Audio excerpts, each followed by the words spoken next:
محترم سے ادب و احترام کے ساتھ التماس کرتا ہوں کہ آپ تشریف لائے اور ہم حاضرین کو کتاب و سنت کی روشنی میں آپ اپنے مواعظ حسنہ سے مستفیض فرمائیں۔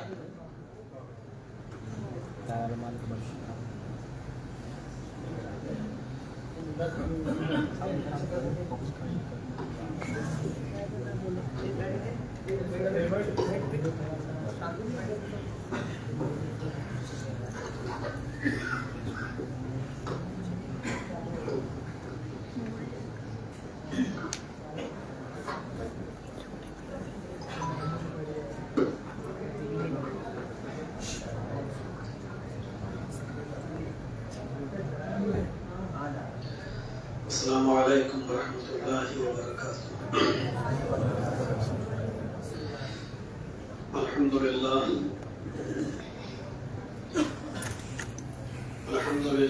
نحمده ونستعینه ونستغفره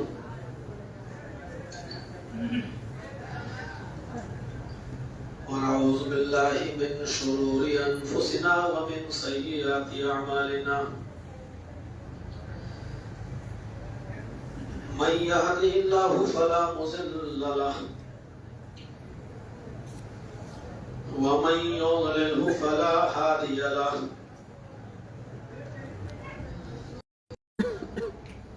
وكل بدعة ضلالة في النار۔ أعوذ بالله من الشيطان الرجيم قبلكم لعلكم تتقون۔ رب اشرح لي صدري ويسر لي امري واحلل عقدة من لساني يفقهوا قولي۔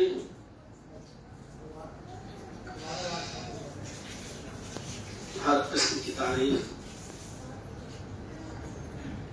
حمد و ثنا کی بڑائی و بڑائی اللہ رب العالمین کے لیے لائق و سزاوار ہے، جو وحدہ لا شریک ہے، جو ہم سب کا خالق و مالک ہے، جو رب العرش العظیم ہے، جو احکم الحاکمین ہے، جو رب العالمین ہے، اور جو کائنات کی ہر شے پر قادر علی کل شیء قدیر ہے۔ اور اسی سے یہ دعا کرتا ہوں کہ الہ العالمین قیامت کی صبح تک درود و سلام کے بے شمار پھولوں کی بارش فرما، تمام پیغمبروں پر اور بالخصوص رحمت للعالمین جناب محمد رسول اللہ صلی اللہ علیہ وسلم کی ذات گرامی پر اللہم صلی وسلم وبارک علیہ۔ رمضان کا یہ مبارک مہینہ اس وقت ہمارے اور آپ کے اوپر سایہ ڈالے ہوئے ہیں، اور ہم اور آپ اس کے آخری عشرے میں داخل ہیں۔ آج 27ویں شب قدر ہے۔ میں صرف 2 راتوں کے لیے بامبے آیا ہوا تھا۔ 25ویں رات ہماری نارائن پور اشوک نگر میں تھی، کرلا، اور آج کی جو 27ویں شب قدر تھی وہ بھانڈوپ میں، سونا پور بھانڈوپ میں، اور ابھی تقریباً 1.5 گھنٹے کا خطاب کر کے میں آپ کے روبرو آیا ہوں۔ صفی الرحمان صاحب نے بار بار اصرار کیا، کل سے میسج کر رہے ہیں، کل مغرب تک تو میں نے ہی منع کر دیا تھا کہ کوئی صورت نہیں ہے، لیکن بعد میں پھر یہ ہوا کہ چلیے تھوڑا سا درس ہو جائے۔ صبح کی میری فلائٹ ہے 8 بجے کی، مجھے 6 بجے ایئرپورٹ پہنچنا ہے، تو وقت جو غنیمت سمجھتا ہوں درس کی شکل میں تھوڑا سا درس آپ کے سامنے ہو جائے۔ اللہ تعالیٰ سے دعا ہے کہ الہ العالمین کہنے والوں کو اور سننے والوں کو عمل کی پوری پوری توفیق عطا فرمائے۔ قرآن کریم کی جو آیت میں نے آپ کے سامنے تلاوت کی ہے، یہ اس آیت کے اندر کما کتب علی، تمہارے اوپر رمضان کے روزے فرض کر دیے گئے۔ اب تشریح طلب ہے، اس طرف ہم نہیں جانا چاہتے کہ اللہ رب العالمین نے یہاں لفظ فریضہ استعمال کیوں نہیں کیا، کتبہ کیوں کہا؟ جب کتبہ آتا ہے تو اس کی فرضیت میں کیا معیار پڑ جاتا ہے؟ اب الذین آمنوا کتب علیکم الصیام کما کتب علی الذین من قبلکم لعلکم تتقون. مسلمانوں، ایمان والو، تمہارے اوپر رمضان کے روزے فرض کر دیے گئے ہیں. اب تشریح طلب ہے، اس طرف ہم نہیں جانا چاہتے کہ اللہ رب العالمین نے یہاں لفظ فریضہ استعمال کیوں نہیں کیا، کتبہ کیوں کہا. جب کتبہ آتا ہے تو اس کی فرضیت میں کیا معیار بڑھ جاتا ہے، ابھی اس طرف ہم نہیں جانا چاہتے. صرف یہ بتانا چاہتا ہوں کہ یہاں اللہ تبارک و تعالیٰ نے کہا کتب علیکم الصیام، تمہارے اوپر رمضان کے روزے فرض کر دیے گئے. اور اس کے بعد اس کی ایک تاریخ بتائی ہے، کما کتب علی الذین من قبلکم. یہ روزے صرف تمہارے اوپر فرض نہیں، تم سے پہلے کی جو امتیں اس دنیا میں آئیں اور ان کے یہاں جو پیغمبر آئے، یہ روزے ان امتوں پر بھی، ان لوگوں پر بھی فرض کیے گئے تھے. اور اس کے بعد روزے کی غرض و غایت اور اس کا مقصد بتایا کہ روزے تمہارے اوپر کیوں فرض کیے گئے ہیں، لعلکم تتقون، تاکہ تمہارے اندر تقوی آ جائے. کتب علیکم الصیام، عربی زبان میں صوم اور سیام یہ دونوں مصدر ہیں. چیرن صوم اور سیام کا معنی ہوتا ہے رک جانا. صوم اور سیام کا لغوی معنی ہوتا ہے رکنا. شرعی اصطلاح میں کھانے سے، پینے سے اور بیوی کے قریب جانے سے رک جانے کا نام روزہ ہے. نبی اکرم کی احادیث جب ہم پڑھتے ہیں تو اور بھی کچھ اضافہ ہو جاتا ہے کہ اللہ تبارک و تعالیٰ نے اس مہینے میں حلال چیزوں سے بھی اپنے بندوں کو روکا ہے. بہت سی حلال چیزیں ہیں جن کو ہم دوسرے مہینے میں کھاتے ہیں، پیتے ہیں، لیکن رمضان کے اس مہینے میں ایک محدود وقت کے لیے ہمارے اوپر وہ حلال چیزیں حرام ہو جاتی ہیں. روزے کی حالت میں ہم کھانا نہیں کھا سکتے ہیں، پانی نہیں پی سکتے ہیں، کوئی بھی حلال چیز ہو وہ بھی ہم نہیں کھا سکتے. اور یہی اس بات کا اعلان ہے کہ آپ سحری کے وقت اور افطار کے وقت اس بات کا اعلان کر رہے ہیں اپنی زبان قال سے اور حال سے کہ اے اللہ، میں تیرا اتنا بڑا فرما بردار بندہ ہوں کہ حرام چیزیں تو دور، تو نے ہمیں حلال چیزوں سے بھی روکا ہے، تو تیرے حکم پر ہم حلال چیزوں سے بھی رک جاتے ہیں. جب تیرے منع کرنے پر ہم حلال چیزیں چھوڑ سکتے ہیں تو سال کے 12 مہینے ہم حرام چیزیں کیوں نہیں چھوڑ سکتے. یہ ہر دن بندہ سحری کرتے وقت اور افطار کرتے وقت اپنے زبان حال سے اس بات کا اعلان کرتا ہے اور اقرار کرتا ہے اور اللہ سے یہ وعدہ کرتا ہے کہ تیرے حکم پر جب ہم حلال چیزیں چھوڑ دیے تو اللہ ہی وعدہ ہے میرا کہ ہم رمضان کے بعد اور دوسرے 11 مہینے میں ہم حرام چیزوں کو بھی چھوڑیں گے. یہ اس بات کا اعلان ہے. لغوی معنی ہوتا ہے رک جانا. صوم اور سیام کا لغوی معنی ہوتا ہے رک جانا. ہمارا ہاتھ بھی برائی سے رک جائے، ہمارا پیر بھی برائی سے رک جائے، ہماری آنکھ بھی برا دیکھنے سے رک جائے، ہمارا دل بھی برے خیالات سے رک جائے، ہمارا ذہن، ہمارا دماغ بھی جو ہے ہم اپنے دماغ کو بھی غلط یا حرام چیزوں کے استعمال سے روک دیں. ہاتھ، پیر، ناک، کان اور اپنے اعضائے جسم، باڈی کے جو پارٹس آف جو ہے باڈی، ہم ان چیزوں کو روک لیں حرام چیزوں سے. اس کا نام ہے روزہ. اسی کا نام ہے روزہ. یاد ہوگا حضرت مریم علیہ السلام نے جب بغیر شوہر کے عیسیٰ کو پیدا کیا، عیسیٰ علیہ السلام بغیر باپ کے پیدا ہوئے، مریم علیہ السلام نے بغیر شوہر کے بیٹے کو جنم دیا، تو ان کے اوپر طرح طرح کے الزام لگنے لگے. اور ظاہر ہے کہ جب سماج و معاشرے میں ایسا دیکھا نہیں گیا اور اچانک ایسا معاملہ آ جائے تو اعتراض اٹھنا لازمی ہے. مریم علیہ السلام کے اوپر جب اس طریقے کے الزامات لگنے لگے کہ دیکھو بغیر باپ کے بغیر شوہر کے بیٹا لے لیا، عیسیٰ کو بغیر باپ کے پیدا ہو گئے، الزام جب لگنے لگے اور جب مریم سے بار بار سوال ہونے لگا بتاؤ یہ بچہ کہاں سے آیا ہے، جیسے ہمارے سماج و معاشرے میں کہا جاتا ہے 900 چوہے کھا کے بلی چلی حج کو. ہمارے سماج و معاشرے میں بہت سی باتیں کہی جاتی اور دیکھو بڑا نیک بنتا ہے، 5 ٹائم کا نمازی ہے، تہجد بھی پڑھتا اور حال یہ. ایسے ہی حضرت مریم کے بارے میں جب قیل و قال ہونے لگا، باتیں اڑنے لگی کہ دیکھو محراب میں دن رات اللہ کی عبادت میں لگی رہتی اور حال یہ ہے کہ بغیر شوہر کے بیٹا. تو انہوں نے جو جواب دیا تھا قرآن کریم پڑھیے سورہ مریم، انی نذرت للرحمن صوما فلن نکلم اليوم انسیا. حضرت مریم نے جو جواب دیا ہوئے انی نذرت للرحمن صوما، آج میں نے رحمان کے لیے اللہ کے لیے نظر مانی ہے روزے کی. آج میں نے رحمان کے لیے اللہ کے لیے نظر مانی ہے روزے کی. اور روزہ کس کو کہا؟ کھانے اور پینے کا روزہ نہیں تھا، کھانا کھا رہی تھی، پانی پی رہی تھی. وہ روزہ کس کا تھا؟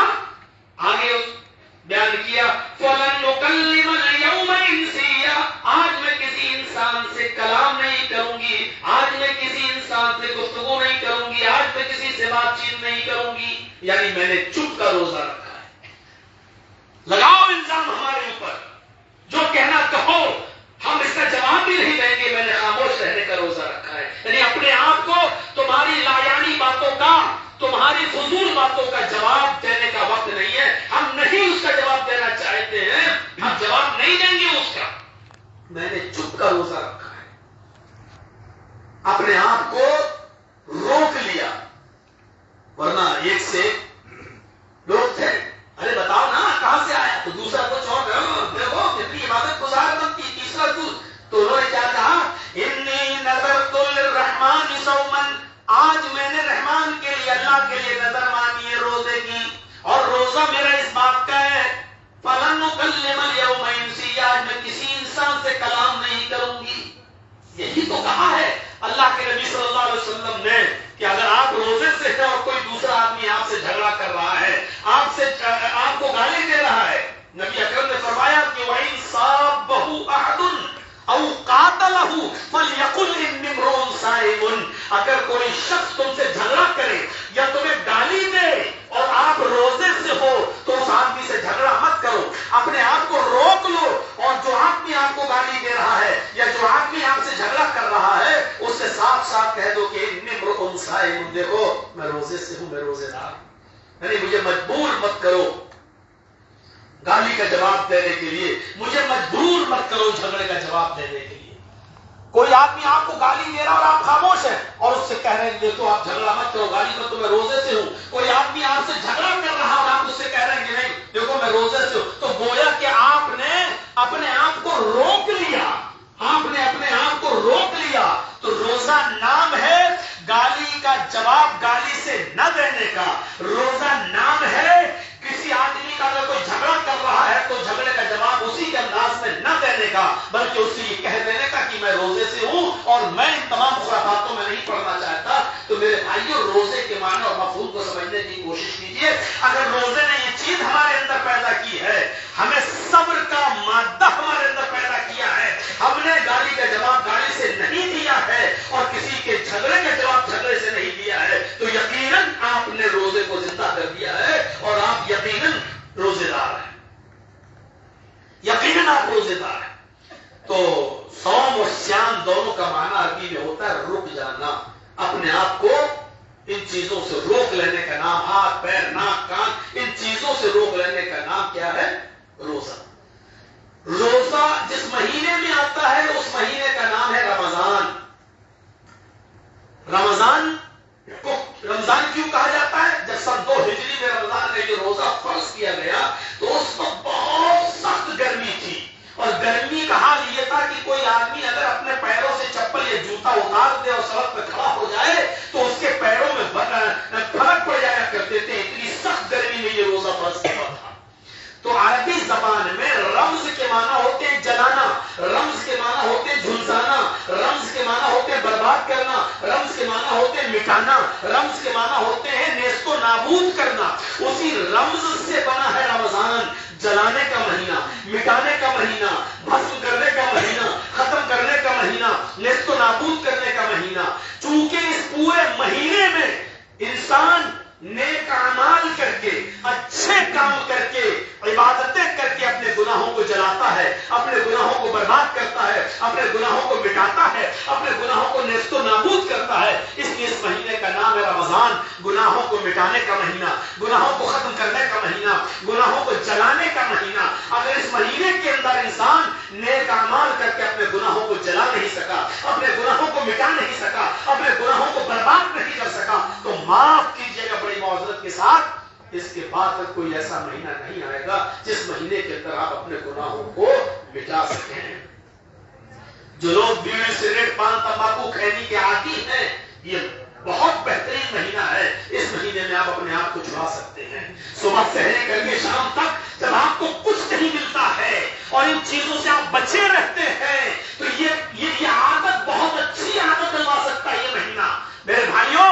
لیکن وہ لوگ جو روزے کی حالت میں تو ان چیزوں کو چھوڑ دیتے ہیں، لیکن مغرب کی نماز میں اگر امام صاحب تھوڑی سی لمبی طرف کرتے تو غصہ آنے لگتا ہے کمینے، چھوٹی چھوٹی صورت پر، اور پھر باہر نکلتے ہی وہ سگریٹ اور بیڑی اپنے منہ میں لگا کر دھواں نکالنے لگتا ہے اور اس کو صبر نہیں ہوتا ہے۔ وہ گھر جانے سے پہلے ہی مسجد کے دروازے پر کھڑا ہو کر بیڑی پینے لگے اور سگریٹ پینے لگے تو سمجھ لو کہ اس نے روزے کا کوئی احترام نہیں کیا ہے۔ وہ بھوکا پیاسا تو رہا ہے لیکن روزہ اس سے جو گندی عادت چھڑوانا چاہتا تھا وہ نہیں چھوڑ سکا۔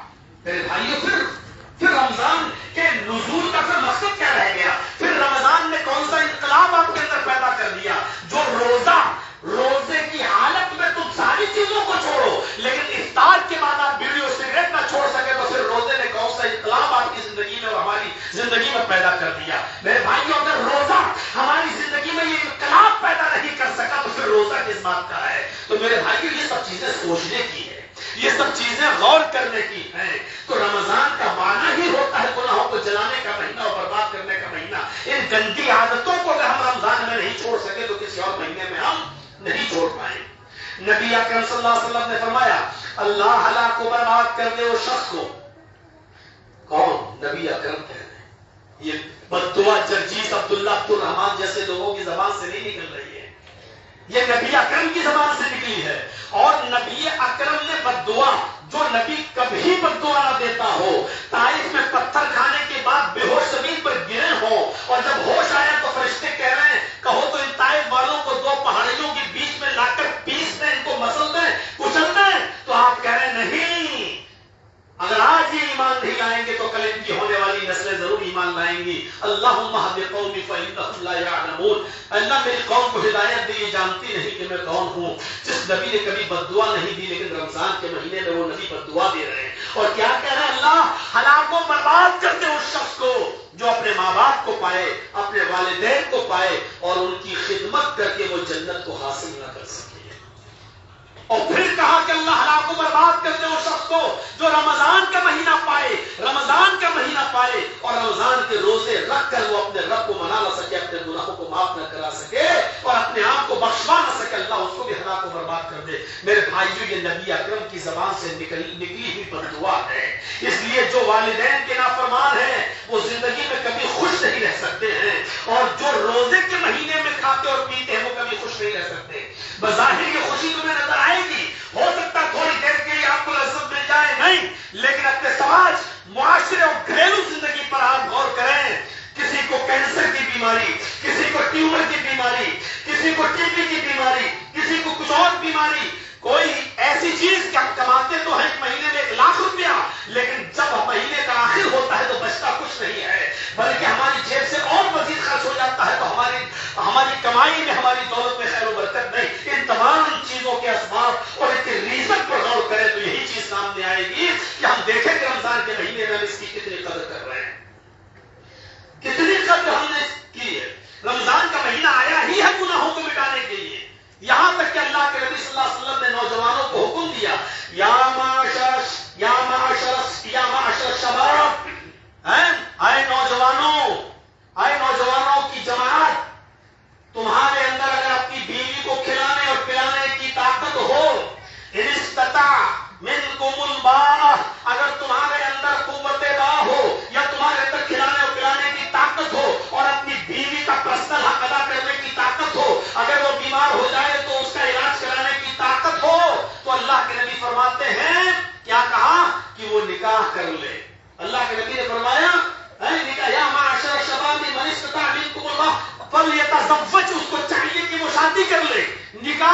لے. اور اگر کسی کے اندر یہ طاقت نہیں ہے تو من لم یستطع، اگر وہ شادی کے بعد اپنی بیوی کو کھلا نہیں سکتا، پلا نہیں سکتا، غور کریں اللہ کے رسول نے آگے کیا کہا، اگر اس کا پرسنل حق ادا نہیں کر سکتا، بیمار ہو جائے تو علاج نہیں کرا سکتا، اگر یہ طاقت اس کے اندر نہیں ہے، اس کے پاس بہت تنگ دستی ہے، حالات اس کو شادی کی اجازت نہیں دے رہے ہیں، وہ بیچارہ نہیں کھلا پلا سکتا ہے، لیکن خواہش ہے اس کے اندر، جذبات ہے اس کے اندر بھی شادی کا شوق ہے، اس کو بھی ضرورت ہے، لیکن حالات ایسے ہیں کہ وہ شادی نہیں کر سکتا ہے، تو اللہ کے رسول نے اس سے کیا کہا، فعلیہ بالصوم، تو اس کو چاہیے کہ وہ روزے رکھے، نفلی روزے. کیوں روزہ ہی رکھنے کا حکم کیوں دیا؟ یہ کیوں نہیں کہا کہ وہ نفلی نماز پڑھے؟ یہ بھی تو کہہ سکتے کہ اللہ کے رسول کہ وہ نماز پڑھے، زکات دے، حج کر لے، صدقہ کرے، خیرات کرے، یہ سب نہیں کہا، بلکہ کیا کہا، فعلیہ بالصوم، اگر نکاح کے بعد اپنی بیوی کو کھلا پلا نہیں سکتا، علاج نہیں کر سکتا، تو ایسے نوجوان کو چاہیے کہ وہ روزہ رکھے. کیوں؟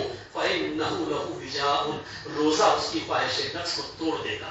یعنی سماج کے اندر، سوسائٹی کے اندر جو نوجوان ہیں اور شادی نہیں کرتے تو دوسروں کی ماں بہن بیٹیاں محفوظ نہیں ہیں، کیونکہ شادی نہ کرنے کا جو اس کے نقصان ہے وہ سماج میں رہنے والی دوسروں کی ماں بہن بیٹیوں پر غلط اثرات ڈالیں گے. یعنی اس کے اندر جو گناہ کا جذبہ پیدا ہوگا اور وہ گناہ کی دلدل میں پھنسے گا. اگر گناہ کی دلدل سے نکلنا چاہتے ہو اور گناہ کی دلدل سے بچا سکتی ہے کوئی چیز تو وہ روزہ ہے. میرے بھائیوں پتہ یہ چلا کہ روزہ ہی گناہوں کی دلدل سے ہمیں نکال سکتا ہے. ایک نوجوان شادی نہیں کر پا رہا ہے اپنی مجبوری کی وجہ سے، وہ نوجوان کتنی برائیوں میں پڑ سکتا ہے. آپ اس کا اندازہ لگا سکتے ہیں. اس کا اندازہ یہ کیوں کہا اللہ کے رسول نے جب تمہاری اولاد بالغ ہو جائے تو نکاح کر دو، بالغ ہو جائے تو نکاح کر، کیوں اتنا زور دیا؟ اور ظاہر ہے کہ لڑکے کی بلوغت وہ ہے کہ رات میں جب وہ سوئے اور خواب میں یا رات میں سوتے ہوئے اس کو احتلام ہونے لگے تو یہ سمجھ لو کہ لڑکا بالغ ہے. اور لڑکی کی بلوغت کی علامت یہ ہے کہ جب اس کو پیریڈ آنا شروع ہو جائے مہینہ تو وہ بالغ مانی جائے گی. اللہ کے رسول نے یہ نہیں کہا کہ جب تمہاری بیٹی 18 سال کی ہو جائے اور بیٹا 21 سال کا ہو جائے، یہ تو ہمارے ملک کا ایک قانون ہے، وہ ایک الگ چیز ہے. لیکن اللہ کے نبی نے کیا کہا، جب تمہارا بیٹا بالغ ہو جائے تو نکاح کرو، کر دو فوراً. بیٹی بالغ ہو جائے تو ماں باپ کی ذمہ داریاں ہیں. BSc کر رہی ہے، BCom کر رہی ہے، BUS کر رہی ہے، اس چکر میں ہم اس کی شادی نہ کرائیں اور پھر سماج میں نہ شادی کے بعد جو بھیانک انجام ہم دیکھ رہے ہیں اور سوسائٹی میں جو ہم اس کی پوزیشن دیکھ رہے ہیں وہ آئے دن ہمارے سامنے آتی رہتی ہیں. واٹس ایپ اس سے بھرے پڑے ہیں، میسنجرز بھرے پڑے ہیں، فیس بک پر دیکھ لیجئے کہ بہت سی مسجدوں کا حال تو یہ ہے کہ اعتکاف پہ بیٹھنے والے بلال واٹس ایپ چلا رہے ہیں اور میسنجر چلا رہے ہیں، اور کوئی پوچھے کہ کیا کر رہے تو کہا صاحب ہم قرآن کی تلاوت کر رہے ہیں، جبکہ نام نہیں لینا چاہتا ہوں، اپنی آنکھوں سے ہم یہ سب منظر دیکھے ہوئے ہیں. تو تعجب یہ ہے کہ ان کی آج یہ سارا جو مزاج خراب ہو رہا ہے وہ کیوں؟ شادی نہ کرنے سے کی جو بھیانک جو نتائج ہمارے سامنے آتے ہیں. اللہ کے نبی نے فرمایا کہ اس کو روکنے کے لیے اگر کوئی چیز ہے تو روزہ ہے. اس لیے کہا نفلی روزے رکھو، کیونکہ روزہ ہی تقویٰ پیدا کرتا ہے، روزہ ہی انسان کے اندر تقویٰ پیدا کرتا ہے اور انسان کو گناہوں سے باز رکھتا ہے. اسی لیے اس کا مقصد کیا بتایا ہے، کتب علیکم الصیام کما کتب علی الذین من قبلکم، تم سے پہلے کے لوگوں پر بھی رمضان کے روزے فرض کیے گئے تھے، لعلکم تتقون، یہ روزے تمہارے لیے اس لیے فرض کیے گئے تمہارے اوپر تاکہ تمہارے اندر تقویٰ پیدا ہو جائے، تمہارے اندر پرہیزگاری آ جائے. مین مقصد تقویٰ ہے. جرجیت صاحب کی عزت آپ اس وقت تک کر رہے ہیں جب تک میرے اندر روح ہے. جس دن روح نہیں رہے گی آپ بھی میری عزت نہیں کریں گے. یاد رکھیے گا. آئیے صاحب چائے پی لیجیے، آئیے صاحب کھانا کھا لیجیے، آئیے صاحب یہ جتنی جو آپ عزت کر رہے ہیں اس وقت تک ہے جب تک میرے اندر روح ہے. جس دن روح نکل جائے گی آپ تو بہت دور کی بات، میری اپنی اولاد، میرے بھائی، میرے رشتے دار بھی میری باڈی کو 7-8 گھنٹے سے زیادہ گھر پہ نہیں رہنے دیں گے اور اٹھا کر قبرستان میں مٹی میں دفن کر دیں گے، قبرستان میں لے جائیں گے. ڈیڈ باڈی کی کوئی قدر.